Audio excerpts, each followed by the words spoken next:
तो जैसे ही मंथरा को पता चला कि कल राज्याभिषेक राम का होने वाला है, उसी समय उसने ऐसी चाल चल दी तो जो तुझको प्राण समझते थे निस्वासर तेरे रहते थे। उसने कैकेयी को बताना शुरू किया, जो प्यार भरत को करते थे नैनों का तारा कहते थे, वही राजा वही दशरथ जड़ तेरी काटे जाते हैं। हकदार राम को माना है उसको ही मुकुट पिनाते हैं। ये समझाते हुए मंत्रा कैकेयी के तो जब ही मंत्रा के सुने ये विष भरे विचार, कैकेयी संभली उठी फिर बोली देकार। बहुत डांटा उसने, तू मुख्य अंचरी है मेरी इस कारण पुरस्कार ये ले, कल है त्योहार हमारे घर दासी उपहार हार ये ले। इस प्रकार देने लगी कैकेयी जब हार, दासी पीछे हट गई कहने लगी पुकारो। तो रानी ने फिर भी कहा, ओ दुष्टा हो मौन, राजपाट की बात में तू होती है कौन। जब ज्यादा मंत्रा करने लगी तो रानी कैकेयी ने पहले डांटा, तो दासी बोली, नहीं तुम समझी मेरी प्रीतिर, अनेकी करते हैं यदि फूट गई तकदीर। तुम उत्सव जिसे समझती हो वो कुश्ती लड़ने का दंगल है, एक ओर अकेली एक तू ही उस ओर प्रजा तक का बल है। यदि तुम इस रण में हार गई तो भरत रहेगा दासों में, रखेगी तुमको कौशल्या दासी समान रनिवासों में। काप गई कर अंत में नागिन के पुकार, लगी कांपने कैकेयी डगमग हुए विचार। जब कई बार समझा गया इसीलिए कहते हैं, को न कुसंगत पाए न साही, बार बार एक बात कहने से मन डोल जाता है।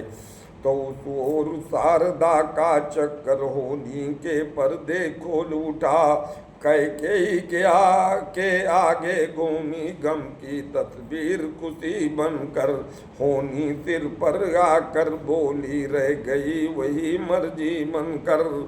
पलटा खाया समय ने पलट गई तकदीर, दोनों ऐसी मिल गई हुई सरकरा चीर। जैसे शरबत शक्कर और पानी मिलाए शरबत तैयार हो जाए, इस तरह मंत्रा और कैकेयी विचार दोनों के मिल गए। तो यह घर का युद्ध जीतने की बस यही तीर दो काफी है, होगा ये याद तुम्हें रानी दो बर राजा परताती हैं। दुई वरदान भूप सन थाती, मांग हो आज जुड़ाओ छाती। उस देवासुर संग्राम में तुमको 2 वरदान दिया था दशरथ ने, तुम्हारे पत्नी, वो वरदान मांगने का समय आ गया है। तो मांगना खूब चतुराई से जो मांग सफलता पा जाए, उस समय मांगना जब राजा सौगंध राम की खा जाए।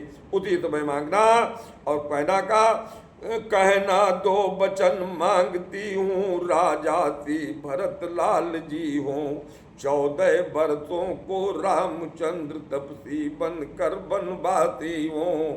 ये 2 वरदान तो मांग लेना। तो रानी प्रसन्न होकर बोली, तेरी मत की बलिहारी है, अब से भरत ऋणी तेरा तू ही उसकी महतारी है।